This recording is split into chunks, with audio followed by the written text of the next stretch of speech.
નમસ્કાર વિદ્યાર્થી મિત્રો, હું દીપક ચૌધરી, અર્પણ વિદ્યા સંકુલ.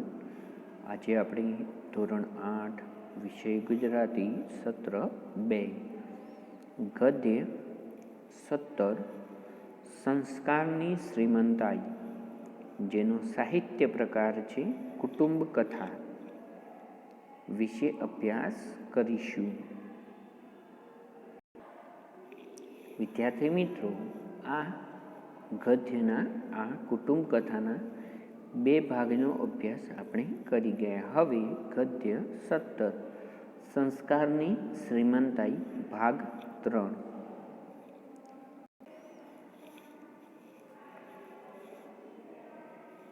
વિદ્યાર્થી મિત્રો, આપણે આગળના 2 ભાગમાં અભ્યાસ કર્યો કે સંસ્કારની શ્રીમંતાઈ, સંસ્કાર જે આપણા લક્ષણો, આપણને વંશ પરંપરાગત મળેલા જે પણ ગુણો છે એ ગુણોની શ્રીમંતાઈ એટલે અમીરાઈ.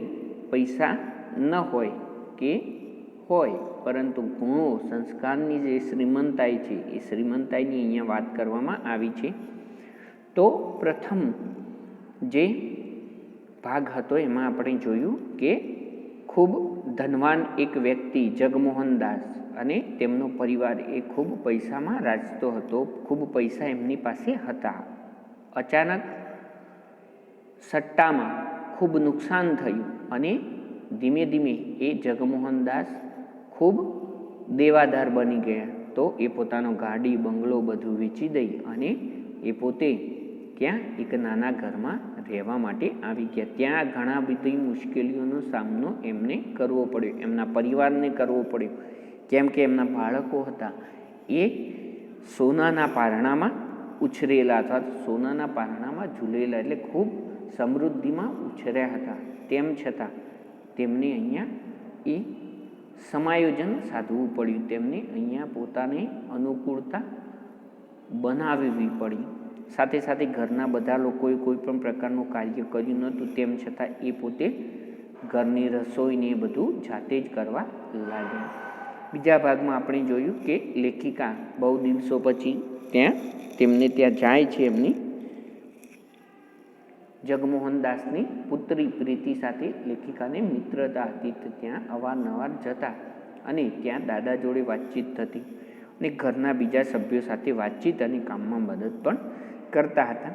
આ સમયગાળા દરમિયાન એ સુમોહન કે જે જગમોહનનો પુત્ર હતો તે અને લેખિકા બંને વાતચીત કરી રહ્યા હતા. પછી એ સુમોહનની પત્ની એટલે પુત્રવધુ ઉત્પલા, તો એ ઉત્પલા જોડે પણ એ લેખિકા વાત કરી રહ્યા હતા અને એ કહેતા હતા કે આ બધું કાર્ય કરવામાં, એ ઉત્પલા ભાભીએ કહ્યું કે આ બધું કાર્ય કરવામાં ખૂબ વખત લાગે છે. જો પહેલેથી આ કાર્ય શીખ્યા હોત તો આજે થોડોક સમય બચાવી અને થોડુંક શાળા કે બીજી કોઈ જગ્યાએ કાર્ય કરી અને હું પણ આ દુઃખનો જે બોજો છે એ બોજામાં થોડોક હલકો કરી શકત. હવે આગળ પાર્વતીબહેન માળા ફેરવીને હમણાં જ ઊભા થયા હતા. તો પાર્વતીબહેન એ માળા ફેરવીને હમણાં જ ઊભા થયા હતા. મને જોતા જ બોલ્યા, આવદર્શના, તું આવે છે તો ગમે છે. હું તો હવે એટલી એકલી પડી ગઈ છું. પ્રીતિ કોલેજમાં જાય છે ને ઉત્પલા તો ઘરકામમાં મને અડવા સુદ્ધા દેતી નથી. તો અહીંયા પાર્વતીબહેન એ કોણ હતા? તો એ આ પ્રીતિના દાદી હશે અને એ દયાળજીભાઈના પત્ની. તો એ પાર્વતીબહેન માળા ફેરવી અને હમણાં જ ઊભા થયા હતા અને કહ્યું કે આવદર્શના, આ લેખિકાને કહ્યું કે આવદર્શના, તું આવે છે તો મને ગમે છે. હું તો હવે એકલી પડી ગઈ છું. પ્રીતિ કોલેજમાં જાય છે ને ઉત્પલા તો ઘરકામમાં મને અડવા સુદ્ધા દેતી નથી.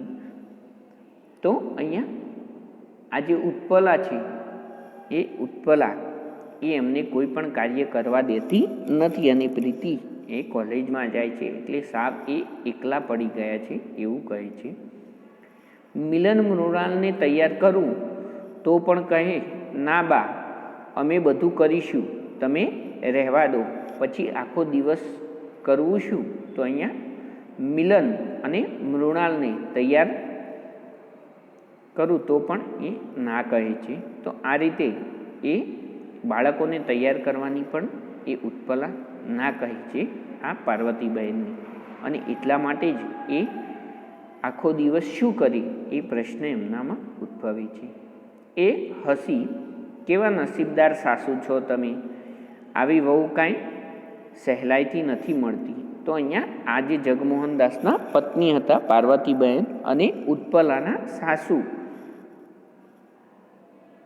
તો અહીંયા લેખિકાએ કહ્યું એ હસીને કે કેવા નસીબદાર છો, નસીબદાર સાસુ છો તમે, તમે નસીબદાર છો, તમે ખૂબ ભાગ્યશાળી છો, આવી વહુ કાંઈ સહેલાઈથી નથી મળતી. તો આવી વહુ, આ જે પુત્રવધુ છે એ કંઈ સહેલાઈથી મળતી નથી. એ મારી નજીક આવી ધીમે સ્વરે બોલે, તે તું શું માને છે કે એ મારું નસીબ છે? એ તો છે દાદાજીના પુણ્યનું બળ. તો અહીંયા એણે કહ્યું કે એ શું, તે તું શું માને છે આના વિશે? એ મારા નજીક આવીને, લેખિકાએ કહ્યું કે મારી નજીક આવીને ધીમા સ્વરે, ધીમા અવાજે બોલે, તે તું શું માને છે કે એ મારું નસીબ છે, એ મારું નસીબ છે, એ મારું ભાગ્ય છે, એ તો દાદાજીના પુણ્યનું બળ છે. તો એ દાદાજીએ કરેલા પુણ્યનું બળ છે, તે પુણ્યનું ફળ છે. અહીંયા એ મને ખબર છે ને, દાદાજીના દિલમાં ભગવાન બેઠા છે. જિંદગી આખીમાં કદી ખોટું કામ એમણે કર્યું નથી, ખોટું વચન બોલ્યા નથી, કોઈનો તિરસ્કાર કર્યો નથી. તો એમણે કહ્યું કે આ દાદાજીના પુણ્યનું બળ છે અથવા તો ફળ છે. મને ખબર છે કે દાદાજીના દિલમાં ભગવાન બેઠા છે. તો એમના મનમાં કોઈ ખોટું કાર્ય કરવાનું અથવા તો એમના અંતરાત્માથી એ કોઈ પણ ખોટું કાર્ય કરવાનું એ ક્યારેય વિચાર આવતો નથી. હંમેશા પુણ્ય કરે છે. જિંદગી આખીમાં કદી ખોટું કામ એમણે કર્યું નથી. આખી જિંદગીમાં એમણે ખોટું કામ કર્યું નથી. અને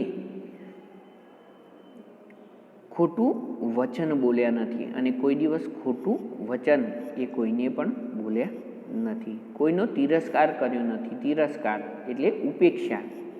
તિરસ્કાર એટલે ઉપેક્ષા. કોઈનો પરિહાસ કે ઉપેક્ષા કરી નથી. કોઈને ધિક્કાર્યા નથી. ભગવાને સંપત્તિ લઈને તો ઉલટાની વધુ મોટી આશીષ આપી છે. અને ભગવાને સંપત્તિ લઈને, સંપત્તિ જે ધન સંપત્તિ હતી એ પરત લઈ અને ઉલટાની એટલે સામેથી વધુ આશીષ આપી છે. તો વધુ આશીષ એટલે આશીર્વાદ, સંપત્તિ એટલે ધન દોલત. તો એ ધન દોલત પરત લઈ અને મોટા આશીર્વાદ એ આપ્યા છે. પણ શોક એટલો થાય છે કે બધાએ આ મુશ્કેલી નિવારવા કાંઈક ને કાંઈક કામ ઉપાડી લીધું ને હું એકલી રહી ગઈ. અને આ પાર્વતીબહેન કહે છે કે આ શોક એટલો છે, દુઃખ એ વાતનું છે કે બધાએ આ મુશ્કેલીને નિવારવા, આ મુશ્કેલીને નિવારવું એટલે દૂર કરવું. તો એને મુશ્કેલીને દૂર કરવા માટે કંઈક ને કંઈક કામ ઉપાડી લીધું, કંઈક ને કંઈક કાર્ય એ પોતે કરવા લાગ્યા. પરંતુ હું એકલી રહી ગઈ છું. અને એમાં હું એકલી રહી ગઈ છું. આ પાર્વતીબહેન એકલા રહી ગયા છે. મને થયું કપડાં સીવતા શીખવું તો સંચો ઘેર વસાવી શકાય. તો અહીંયા મને થયું કે કપડાં સીવતા શીખવું તો સંચો ઘરે વસાવી શકાય. પણ ડૉક્ટરે કહ્યું હતું આંખે ઝાંખપ આવે છે, એટલે આંખનું કોઈ કામ હમણાં કરજોમાં એટલે તમે કરશો નહીં. તો અહીંયા આ જે પાર્વતીબહેન હતા એમને થયું કે હું સંચો લાવી અને સીવતા પણ શીખી જાઉં. પરંતુ હમણાં ડૉક્ટરે એવું કહ્યું હતું કે આંખે ઝાંખપ આવવી, રૂઢિપ્રયોગ છે. તો આંખે ઓછું દેખાવું, તો આંખમાં ઓછું દેખાશે એટલા માટે તમે આંખનું કોઈ કામ હમણાં કરજોમાં એટલે કરશો નહીં. આંખનું કોઈ કામ, આંખનો ઉપયોગ થતો હોય તેવું કામ હમણાં કરશો નહીં. દવા થઈ જાય પછી ચશ્મા લેવા પડશે. ખરે ટાંકણે વિઘ્ન ઊભું થયું ને, બસ આટલું ના હોત તો કશીએ ખોટ નહોતી. તો અહીંયા દવા થઈ જાય પછી ચશ્મા લેવા પડશે. તો દવા થઈ જશે પછી જે તે ચશ્મા એ તમારે લેવા પડશે. ખરે ટાંકણે વિઘ્ન ઊભું થયું છે. ખરે ટાંકણે, ટાંકણે એટલે સમયે, અણીના સમયે ખરે ટાંકણા. તો અહીંયા ખરા સમયે એ ચોક્કસ અણીના સમયે એ આ વિઘ્ન, વિઘ્ન એટલે મુશ્કેલી એ ઊભી થઈ છે. અને બસ આટલું ના હોત તો કશીએ ખોટ નહોતી. અને બસ આટલું જો ના હોત તો કશીએ ખોટ નહોતી. કોઈ પણ પ્રકારની ખોટ, કોઈ પણ પ્રકારની એ ઓછપ નહોતી. બહાર જઈ પ્રીતિનો હાથ પકડી હું બોલી, પ્રીતિ તું તો ખૂબ ભાગ્યવાન છે. જે ઘરના લોકોમાં આટલી કર્તવ્ય ભાવના, પોતાને ઘસી નાખવાની આટલી ઝંખના હોય, એમના પ્રેમની સુવાસ તો સાચે જ તને ઈર્ષ્યા કરવા જેવી ભાગ્યશાળી બનાવી દે છે. તો બહાર જઈ અને લેખિકાએ પ્રીતિનો હાથ પકડી અને કહ્યું, પ્રીતિ તું તો ખૂબ ભાગ્યવાન છે, તું તો ખૂબ નસીબદાર છે. જે ઘરના લોકોમાં આટલી કર્તવ્ય ભાવના એટલે કામ કરવાની જે ભાવના છે, તે પોતાની ફરજની જે નિભાવવાનું એ ભાવના છે, એ ફરજ પ્રત્યે પોતે આટલા નિષ્ઠાવાન છે. પોતાને ઘસી નાખવાની આટલી ઝંખના હોય, ઝંખના એટલે ઈચ્છા, વારંવાર સ્મરણ થતું હોય, આતુરતા હોય, તો અહીંયા એ ઝંખના પોતાને ઘસી નાખવાની એટલે આ કાર્યમાં પૂર્ણ કરવાની એવી આતુરતા હોય. તેમના પ્રેમની સુવાસ, એમના જે પ્રેમની સુવાસ તો સાચે જ તને ઈર્ષ્યા તો અહીંયા ઈર્ષ્યા કરવા જેવો, તો દુઃખી થવા જેવા અથવા તો બીજાથી દુઃખી થવા જેવી ભાગ્યશાળી બનાવી દે છે. એવી પણ ભાગ્યશાળી, તારા નસીબવાન તને બનાવી દે છે. મારી સામે આનંદથી જોઈ પ્રીતિ બોલી, કર્તવ્ય ભાવના. અહીંયા મારી સામે આનંદથી જોઈને, ખૂબ જ ખુશીથી જોઈ અને પ્રીતિ બોલી, કર્તવ્ય ભાવના એટલે કામ કરવાની ભાવના, ફરજ પ્રત્યેની નિષ્ઠા. હું તો એને શ્રીમંતાઈ કહું છું. અહીંયા પ્રીતિએ કહ્યું કે કર્તવ્ય ભાવના, હું તો એને શ્રીમંતાઈ, અમીરી કહું છું. પેલી શ્રીમંતાઈ તો વસ્તુનો આડંબર હતો. આડંબર અહીંયા દંભ કે ડોળ.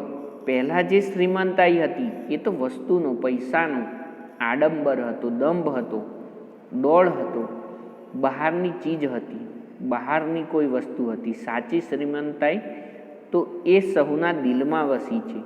અને સાચી શ્રીમંતાઈ, સાચી જે અમીરી છે, એ અમીરી તો સહુના દિલમાં વસી છે, બધાના દિલમાં વસી છે. અત્યારે સંસ્કારની શ્રીમંતાઈ. અને અહીંયા પ્રીતિએ કહ્યું કે